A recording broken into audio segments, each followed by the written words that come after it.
We are back here on the Analyticaliowan podcast. It is Wednesday, June 3rd, and we've got a lot to talk about because there's always a lot to talk about. Now, yesterday I did a morning TikTok live as the podcast. I said when I opened that um, TikTok live that it was, I wasn't sure if I was going to do another podcast. And I had every intention of loading up with another uh, podcast. But then I got to thinking, and it was a big day. I had already, because of some technical behind the scenes problems, already uploaded 3 episodes to YouTube, full podcast episodes, combining them all together with that TikTok live. That was almost 3.5 hours worth of content. And I know you guys like my content, but asking you to watch through 3.5 hours and then adding another hour on top of it, plus the TikTok shorts. Um, well, I'm sure you guys get something out of all of the content I produce. I don't know if you want to listen to me go on about politics for 4.5 hours any given day. That's quite a bit. So I decided to not do a podcast, focusing rather on the shorts, um, and uh, deciding that that was the better option. Now I am currently having some issues getting that TikTok live uploaded to um, Spotify. I don't know what's going on there. I'm going to try to figure it out the rest of the day, and tomorrow hopefully it'll be up. Um, I've never had an issue uploading the content before. And if by the time I sit down to record Thursday's podcast, if I haven't gotten it figured out, what I will end up doing is I will upload just the audio from that podcast, and we will, instead of having the video version available, you'll at least have something if you wanted to go back and watch it. Now, last night was the Iowa primary, and it was kind of surprising as far as what actually happened. Um, in a rare move here, uh, Iowa rejected Donald Trump's endorsed governor's candidate. Randy Feenstra was Donald Trump's endorsed candidate. He lost to Zach Lan. Now, Zach Lan is a Republican. He kind of came out of nowhere. But his big thing is he is tied to Kansas. He still spends a lot of his time living in Kansas. He has had to make jokes and comments about, well, I guess if I win, I'll have to live full time in Iowa. He's not Iowa first. And I think Republicans are seeing this. Now, I like to dig into the numbers here. There's about 3 million people in the state of Iowa. On the Republican side, it was a 5-way race. You are looking at roughly, as I'm doing the rough math here, in the neighborhood of only 200,000 votes. Now, I don't have numbers to compare to see how Rob Sand did statewide because he ran uncontested. The Democrat did. Everybody else dropped out. I kind of expected that to happen uh, because he would end up being the best candidate, in my opinion, for governor of Iowa on the Democratic side. He is the only Democrat to win statewide in 2022 when this current administration actually increased their majority. And he is running on a almost populist campaign. He is running on a campaign of not red, not blue, but Iowan. And he has even talked about the fact that getting to a majority in both chambers of the Iowa legislature is going to be difficult, that he has to plan and prepare for a divided government. And we used to have divided government here in Iowa all the time. That was one of the things that happened. Growing up, we used to have two senators, a Republican and a Democrat. And it wasn't really until we lost Tom Latham, and I don't remember if, I think he just retired, that we got Joni Ernst. Um, and then with Joni Ernst, we had two Republicans because, of course, we would with Chuck Grassley. Chuck Grassley is going to be a problem. Being 92 years old, he's still out making waves. He's in the Senate. He has not ruled out running for reelection next year, and he's out endorsing candidates. So I created a Facebook page for the Analytical Iowan. Now, I have not posted really anything on it yet. I'm in the process of actually getting it all set up before I put the links out there, etc. Um, and I would uh, say, if you're interested in that, let me know in the comments, and what kind of content you would want to see up there. Right now, I'm just planning on putting basically whatever content I can over there just to get it out to more people. But the thing is, I'm over there, right? And as I created a new account, it's setting me up as being from Iowa, which is, of course, the case. The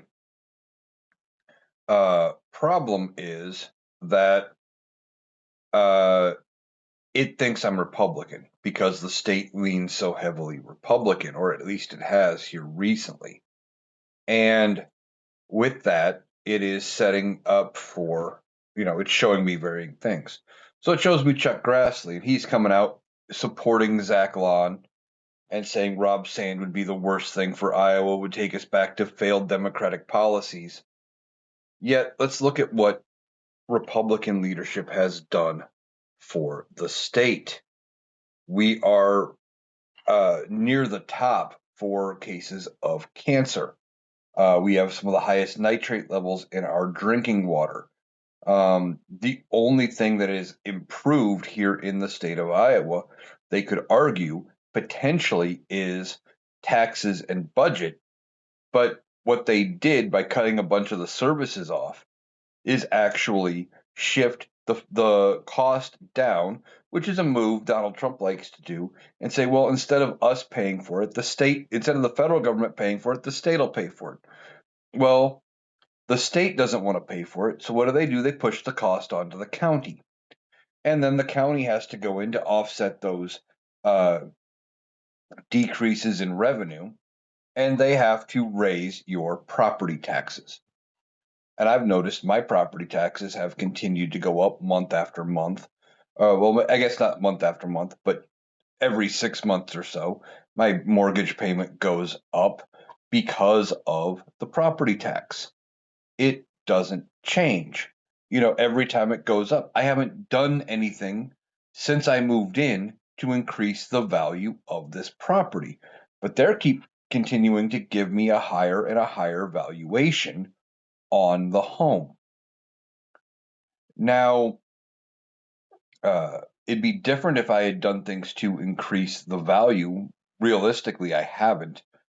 But no, they would just have to keep charging me higher property taxes because of Republican policies and continuing to shift the blame down. Well, that is what we are looking at here in Iowa, and that is what Zach Lawn stands for. Chuck Grassley throwing his 2 cents into the race We've got somebody who is an out-of-stater who is and who was almost a virtual unknown here in the state until he ran for governor. Um, Now, looking at the numbers, it was close. Zach Long got 38% of the vote. Randy Feenstra, Donald Trump's endorsed candidate, got 37.2% of the vote. There is still some outstanding votes to be counted, but at least according to the tracker, but there almost always is outstanding votes in the tracker. You could go back and look at 2024 races, and I believe it would still tell you that they are only at 99% of the vote in, with some still remaining to be counted. I don't know how that comes up when you're looking at these news sources. But anyway, the outstanding votes that I see here on the tracker, if they all went for Feenstra, would change the outcome. But I do believe Randy Feenstra has conceded, because mathematically it is just not possible for him to win. Now, how does Rob Sand stack up against Feenstra? I think Rob Sand has got a good chance of winning. Would love to sit down and talk to Auditor Sand ahead of the November election. I've got tons of questions for him. Would love to do an open interview with him here on the show. But as of yet, that hasn't happened. I don't know that he watches my content, but if he does, the invitation is out there. And that also, I guess I'm going to put that invitation out to anybody. If anybody wants to be on the show while I'm thinking of it, just shoot me an email, analyticaliowan@gmail.com, and I'll have you on the show. I don't care what your background is. You don't have to be a politician. Everybody in this country, for the most part, has a political opinion. Now, ultimately, I will say, before I get back into the news and politics, two things about that. One, I'm going to try to vet people if I don't know you. If you seem like you are MAGA, you may not get on the show. But also, at the end, once we've recorded it, if either of us are unhappy with it, it doesn't have to get posted. So there's always that opportunity as well.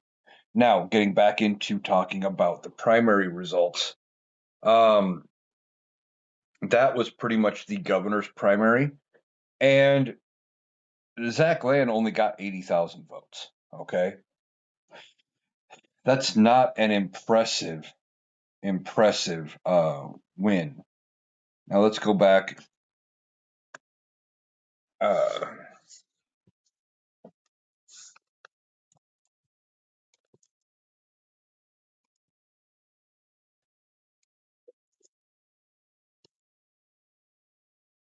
See if I can find the uh,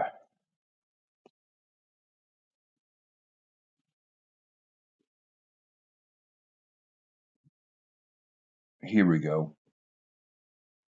Well, these were the poll margins.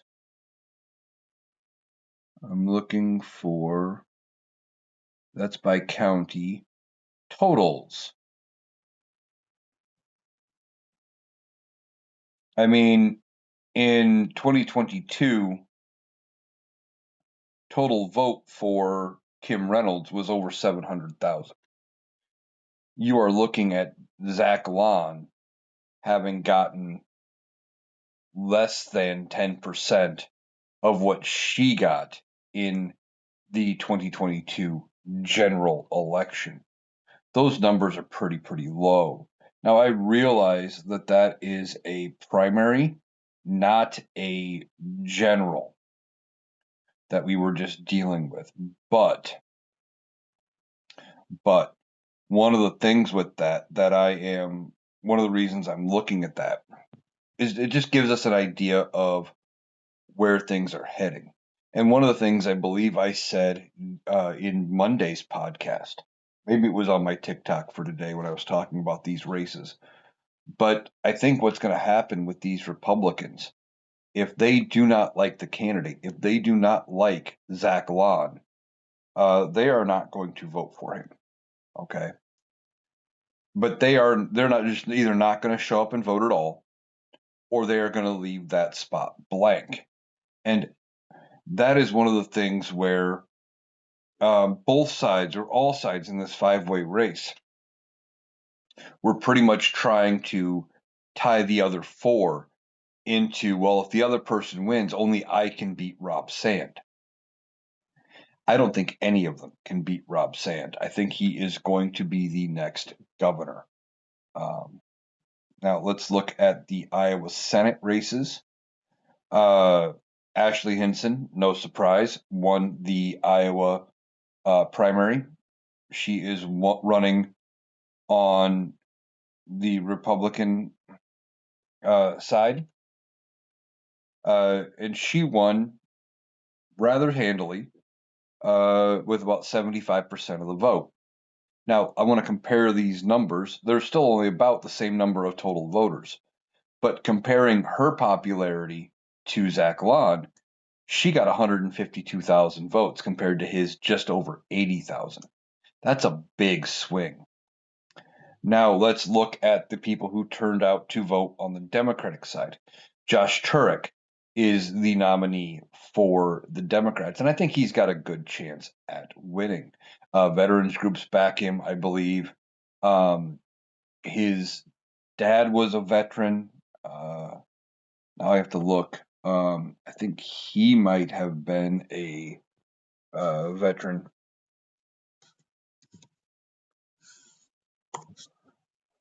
Let's see. Let's see what I can find on him here. Um, this comes from Wikipedia. I know some about this guy. I don't know everything about him, and I didn't want to give incorrect information. Josh Turek, who looks to be 47, I think, if I'm doing the math right. He is a politician. He's a wheelchair basketball player. He won a district that was Trump heavy just recently, and he ended up propelling himself into the Senate race. He's a self-described populist and moderate.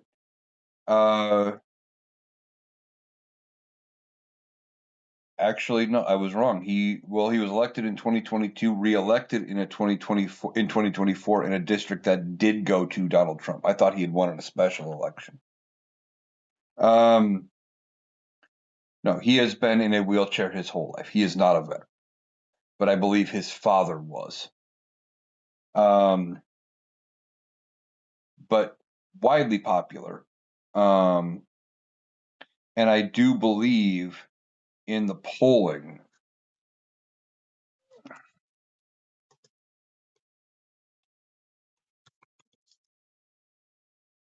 see. I can find a current poll.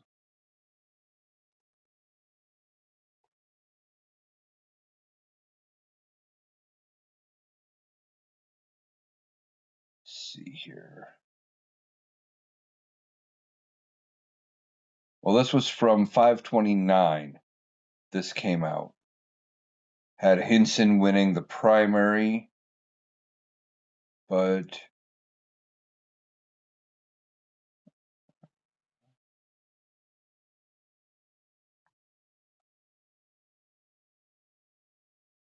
it doesn't say. Let's see what this says.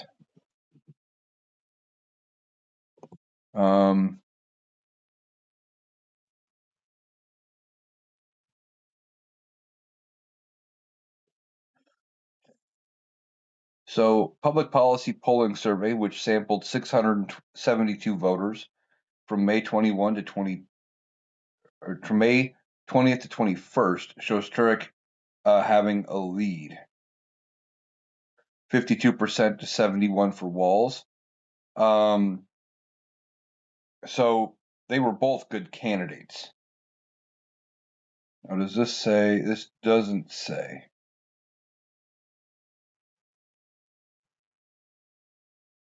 Where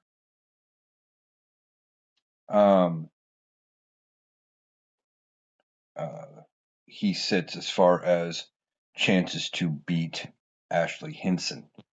But considering Ashley Hinson is a current sitting member of the U.S. House of Representatives and has a track record of voting with Donald Trump, that is something that Turek can use against her. And I think this is going to be a very, very close race.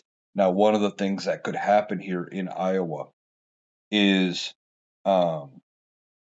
as we are looking at these races and everything, that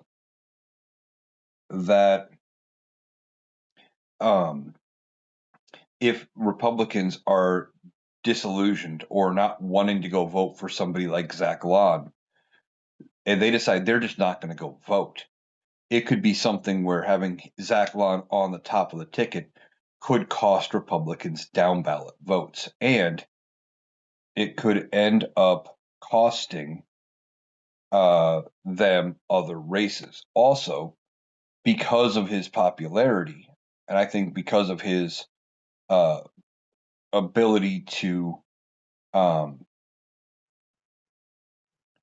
go ahead and uh,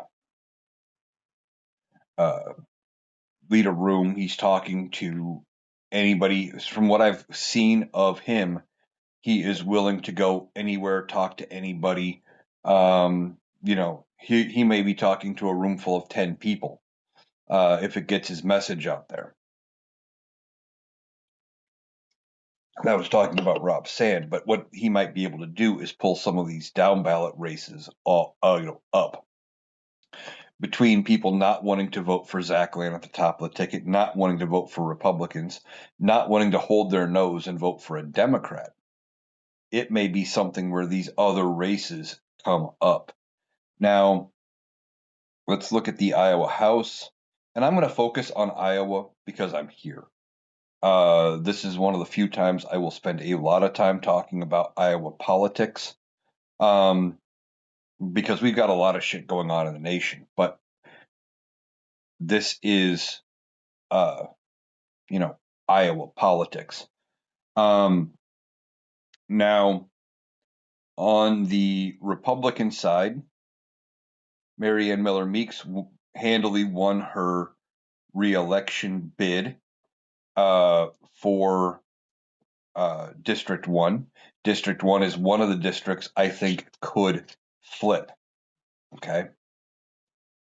Now, comparing total number of votes in District 1, doing some very, very quick napkin math, there was about 50,000 votes in. And Marianne Miller Meeks got about 35,000 of it. However, looks like Bohannon won the Democratic primary with 80% of the vote on his side, just over 52,000 votes, roughly. Might be sitting closer to 53,000, somewhere in that ballpark. So roughly the same turnout, but he got 42,000 votes. So if the only people that turn out in the general election are the ones who turned up for the primary, and they vote the same way, effectively, it looks like District 1 could flip. Now, that's simplifying it way down the line, but I think District 1 is one of the seats that could flip. Now, Marianne Miller Meeks does have a voting record, same thing I had mentioned with Hinson. She came out of District 2. But she had a voting record with Donald Trump, and that is something that can actually be used against them. It can go and there can be all kinds of political ads. They have to answer for what they have done and what the direction this country is in. And District 1 is one of those districts I think could flip. Moving over to District 2. District 2, there is a new, it was an open district. Mitchell won on the Republican side. And I don't know a lot about Mitchell. And I will be honest, I don't know a lot about some of these candidates. Because I've been focusing a lot on all of the chaos going on with the national scene. But Mitchell got 24,000 votes, roughly. On District 2 on the Democratic side, you had James winning, and James survived a three-way race with 27,000 votes, or 57%. Again, doing quick math here, it looks like about 40,000 people voted in District 2 on the Republican side. However, on the Democratic side, it looks like about 47, 48,000. Again, it is looking like it is entirely possible that District 2 could be in play. Now, I don't have District 3 voting data. Both Zach Nunn, the incumbent, ran unopposed. Again, has a voting record that sides with Donald Trump is going to have to answer for. Against Trone Garriott, not familiar with them at all. And also ran unopposed. So I don't know what District 3 is going to look like, but historically, I would say District 3 was probably going to be one of our better flips or better chances. And then we go over to District 4. You have McGowan, who ran unopposed on the Republican side. Now, District 4 in Iowa is slightly weird. Basically, every bit of District 4 includes every inch or all of the old District 5 in Iowa, which was heavily Republican. When Iowa lost its 5th congressional seat, I believe that was in 2010 or after the 2010 census, and we went down to 4 seats. All of District 5 went into District 4, and District 4/District 5 has been Republican longer than I've been alive. So McGowan could be a potential lock. Now, it is going to be very hard to see how anybody can win in District 4 on the Democratic side, just given that. And in fact, looking at the voter turnout numbers here, you have Dave Dawson, who won, but he only got 11,000 votes, comparing it to the other districts that I have voter turnout for on both sides of the aisle. It is very, very low. Only looking like about 30-ish thousand Democrats showed up. Again, District 4, very, very rural.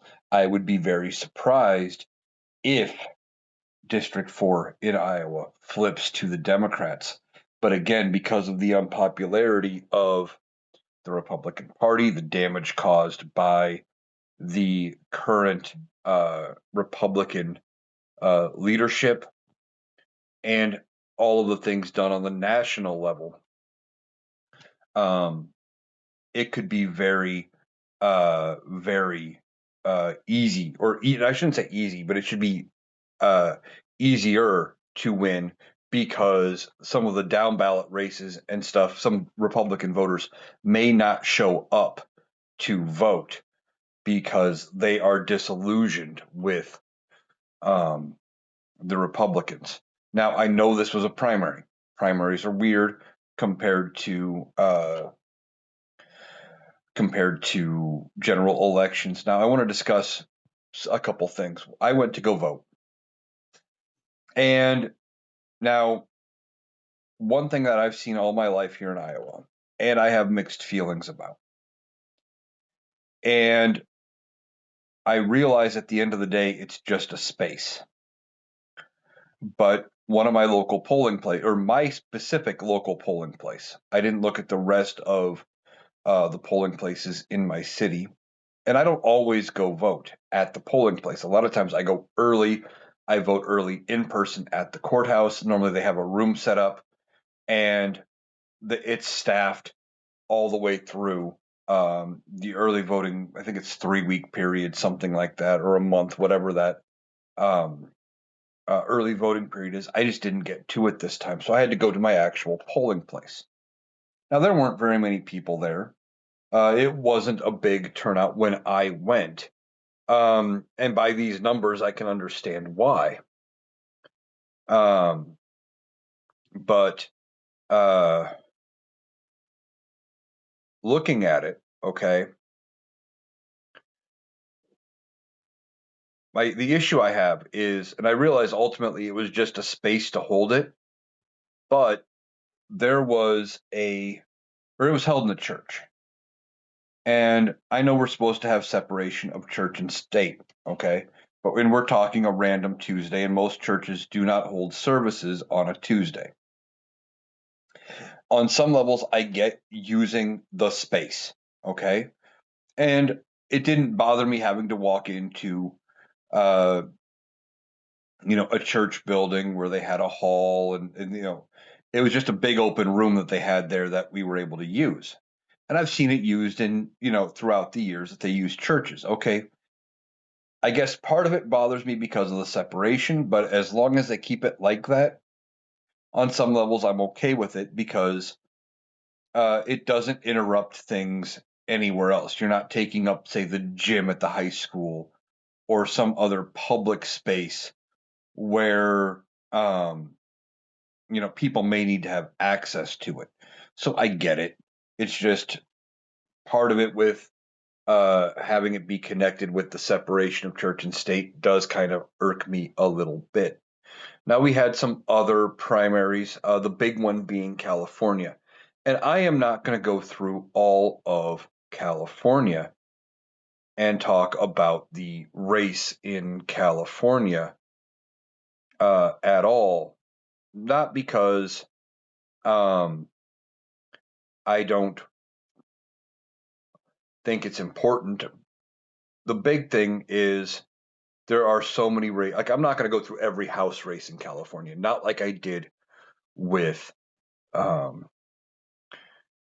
just now with Iowa. In part because I don't have a dog in the fight when it comes to California. I don't know anything about the districts. I don't know enough about those that were redistricted and the redrawing. So I can't speak intelligently enough to give you a breakdown of those house races. Unfortunately, I just can't do it. Nor do I know enough about um, the race here in California. Now, it is currently looking like for California governor, as I am looking at these two. Again, this is a primary. California has what is called a jungle primary. Okay. And what that means is they have everybody, Republican, Democrat, on one ballot. Top two advance to the fall election. And I've already seen people freaking out on both sides of the aisle about the fact that Steve Hilton is in the top two as a Republican. Um, and Xavier Becerra is also in the top two. I don't know enough about him as a Democrat. Uh, sounds like he's got a good chance now. Eric Swalwell was the potential, or he seemed to be the front runner in this race. Uh, and well, as I'm looking at how many people were in this race, it was quite a few. And I don't even know if some of these have, like, there is a couple with 300 votes ish. Uh, you know, and I do. Oh, Swalwell. Yeah, he still got an amount of votes. Now, some of those votes could have come in ahead of him dropping out because of early voting. But people are worried. First of all, I'm not worried as long as two Republicans do not win the primary, and it does not look like that is going to be the case um, as we wait for votes to come in. Now, when I recorded my TikTok short earlier today on it, there was over 3.2 million votes um, outstanding. There were a lot of outstanding votes, and that number may actually increase as the days go on. And you're going to say, well, that's weird. Why is that? Well, because they allow, as long as your ballot in California is postmarked by election day, it can count for up to so many days after to give it time to process through the mail.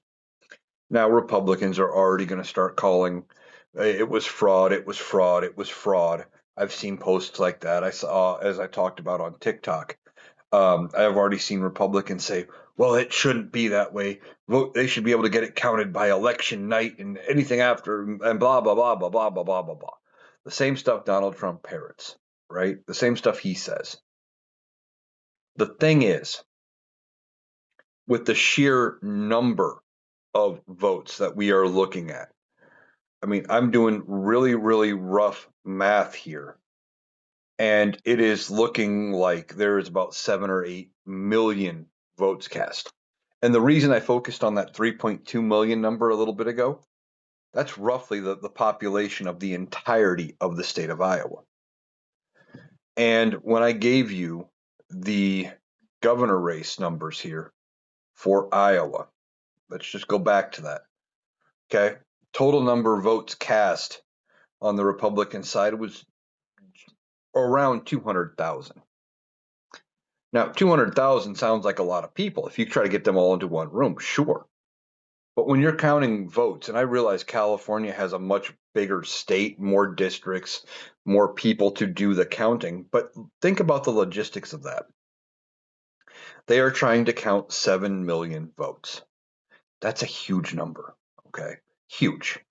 They've got to count 7 million votes, 7 million plus, and do it in a timely manner. It's going to take time. Then you add in the mail-in ballots, you add in all of it, and with as many people as were there, I'm just going to do a quick count, a quick and dirty count here. 12,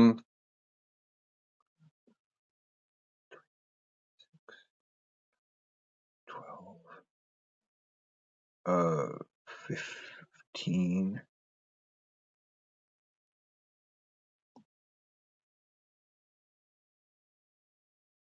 18, 21. There's well over 30 names. There's probably 50, 60 names on this list. It just keeps going. Now, some of those are write-in candidates. Some of those, I don't know if any of them were official campaigns, but they got to go through. They've got to take the time to process and verify, etc. Okay. Oh, going back to the Iowa primary for just a minute. One of the other things that irritates me on the Iowa primary, and I ultimately chose not to, but I almost did. I almost wrote myself in for a couple of county races. Not because I thought I would have won, but it's a primary, right? There were 4 county offices that the Democrats were not even contesting. Uh, County attorney, county board of supervisors, and I don't remember, treasurer and auditor, I think. Do I have any idea of how to be a county treasurer or a county auditor? No.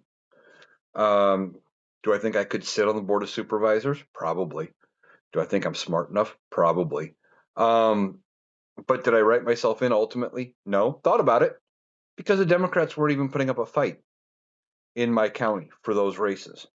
Now, I'm a little concerned that that might have given away more information than I cared to, but still, the whole thing here, what I'm getting at is these races are going to, just because the primary results, you know, are out or whatever, there's still a chance. And hell, I may even just, if there is no Democratic candidate for some of these on the ballot, just for fun, I may write myself in. Um, and, uh, because I know people who write down Mickey Mouse and Daffy Duck every year and all that kind of stuff, and they waste their vote. Voting for myself would be a wasted vote in this case, but maybe I do need to look into talking with the local Democrats and figure out why we don't run candidates in some of these races. I mean, this would have been the year to run candidates down ballot everywhere we go. All right, now let's get into in the last little bit here. I want to get through at least a couple of national news stories as we were talking about uh, primaries. Actually, well, this is kind of a national story, but this is primary related. Um, so Tom Keene, Republican from New Jersey, he is a sitting member of Congress. He has been out of Congress and gone for weeks, actually months. He has not voted, according to the official House of Representatives clerk, since March 5th. Now, this comes from The Hill. Representative Tom Keene on Tuesday said he'll soon explain his absence from Congress after receiving an endorsement for re-election from President Trump. So Donald Trump endorses the guy who's not even there doing anything for him. But he's a Republican, and I think he has a pretty good track record of voting with Donald Trump. Keene, the son of former New Jersey Governor Tom Keene, has not voted since March 5th, according to the House clerk. New Jersey lawmaker said he will soon transition from virtual work to in-person work within a matter of weeks, noting he was more energized than ever. Keene wrote on Twitter, "At that time, I will be completely transparent as to the nature of my medical condition. Once again, I appreciate all the prayers and patience from my constituents and colleagues. I understand the need for transparency on this matter, and I look forward to sharing my experiences with the public."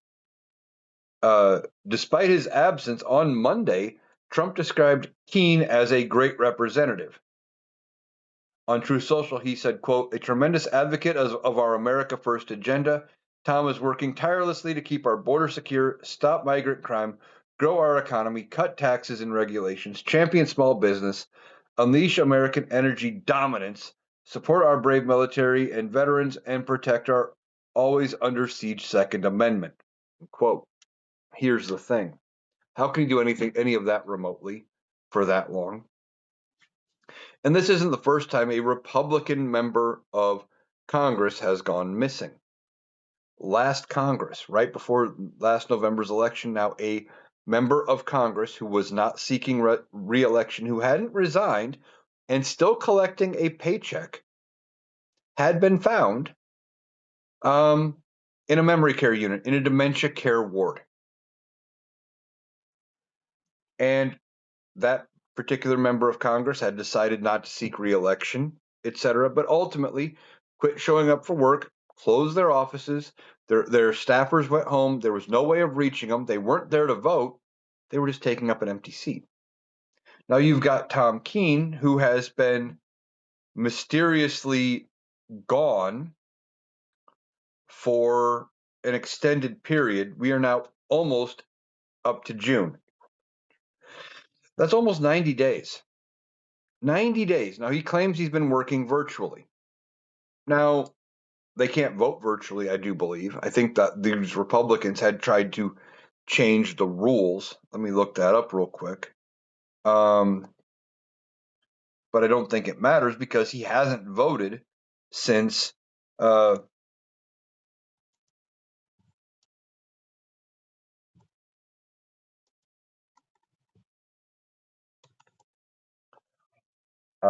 he hasn't voted on anything since March 5th. Now it was temporarily allowed during COVID-19, but the current rules put in place by Republicans have said no, you can't vote remotely. Now they were trying to allow for remote or proxy voting. At least several members of Congress were because of issues, and I think one of them was thinking about people who were pregnant and were going to need to be out for maternity leave. Now, continuing on with primary issues, I mentioned on Monday that Janet Mills of Maine, in the wake of this scandal from Graham Plattner, uh, has said, well, I'm still going to be on the ballot. You can vote for me. And we'll see if that has any effect. But Plattner had the better chance of beating Susan Collins, and that's what we need. We need to be able to beat Susan Collins. Now, uh, Democratic Maine candidate Graham Plattner, again, this comes from the Hill, met with Senate Democrats in Washington yesterday, as he seeks to stem a wave of scandals and sharp support for his bid to flip a seat long at the top of Democrats' wish lists. Plattner is under fresh scrutiny after reports surfaced that he sent sexually explicit text messages to multiple women on the controversial messaging app Kik while married. His wife, Amy Gertner, reportedly discovered the text messages, flagged them to his campaign last year. Now they've come out since. New revelations add to the list of details from Plattner's past that have dogged him for months, including a trove of since deleted Reddit posts that surfaced last fall with controversial comments about black people and sexual assault, among other subjects. He also drew criticism in October for a tattoo he had that resembled Nazi symbols, and he had since had that covered up. He didn't recognize its connections. He didn't know when he got it. It was a skull design of some kind, um, and it wasn't one that I recognized outright as being connected, but other people who are more knowledgeable apparently made the connection. Now, Tuesday's meeting had been scheduled ahead of this most recent controversy, but it overshadowed the visit. A small group of Democratic senators met with Plattner at the Democratic Senatorial Campaign Committee's headquarters in D.C., and several lawmakers slipped in and out of the building. Plattner did not answer questions from reporters when leaving the meeting. A group of about 20 protesters, some wearing towels around their waists, in reference to a reported Kik profile photo of Plattner wearing a towel, demonstrated outside the building. A number of other senators opted not to attend.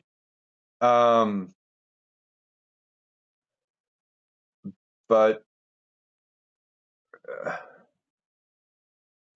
uh, Plattner is a progressive oyster farmer and a political newcomer. He is challenging Susan Collins, and I think he has a good chance of winning. What has not been talked about, and what I'm assuming here is that everybody involved was willing participants. This is what separates this from uh, um, somebody like Eric Swalwell. So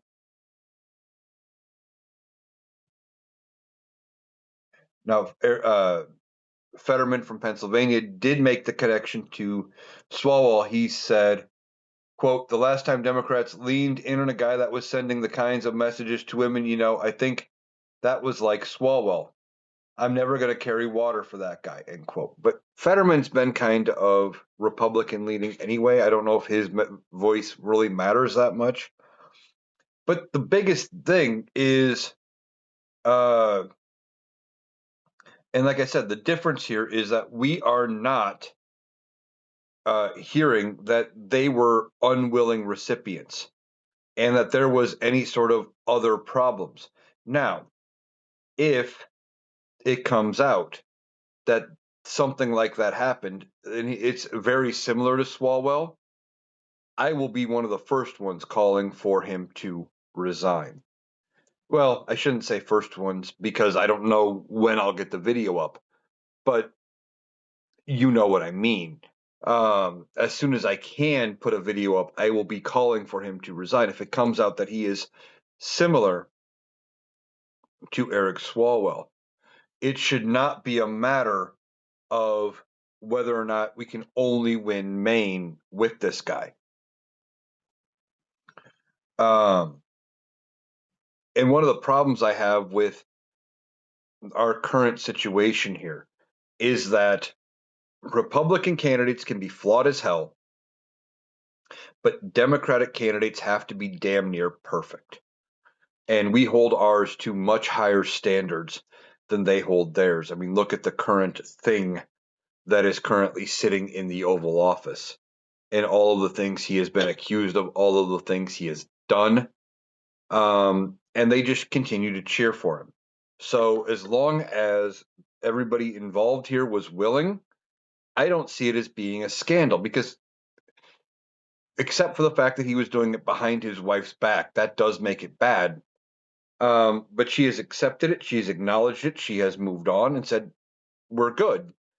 Um, I don't think it's that big of a deal, not compared to somebody like Swalwell or um, what was his name? The Matt Gaetz out of Florida, or some of the other people we have heard that have had similar problems.